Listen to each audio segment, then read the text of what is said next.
లేదా మా సభ్యులు అడిగిన ప్రశ్న ఏంటి అధ్యక్ష, వాలంటరీ వ్యవస్థ కొనసాగిస్తాను లేదా? ఎన్నికలు వెళ్ళినప్పుడు మీరు వచ్చి 5,000 రూపాయలు కాదు వాళ్ళకి 10,000 రూపాయలు గౌరవ వృత్తి ఇస్తారని చెప్పి వేతనం ఇస్తారని చెప్పారు. అది ఇస్తున్నారా లేదా? ఈ రెండే కొనసాగిస్తే కొనసాగిస్తున్నాం, లేకపోతే లేదు.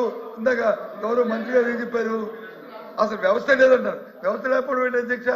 వ్యవస్థ వచ్చి ఉంది, కాకపోతే ఆ రెన్యూవల్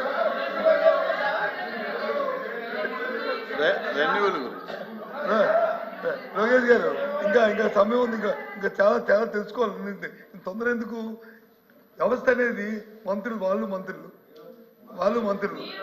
ఇప్పుడు మంత్రులు ఒకసారి వ్యవస్థ వచ్చేప్పటికి యాంటీడేట్తోనే ఒక ఎన్నికల సమయం వచ్చింది కాబట్టి ఆ 2-3 నెలల్లో దానికి కొనసాగించడానికి వచ్చి ఉత్తర్వులు ఇవ్వలేకపోతే ఇవ్వలేకపోవచ్చు. ఇప్పుడు మీరు వచ్చే ఇవ్వచ్చు కదా, దాన్ని బ్యాక్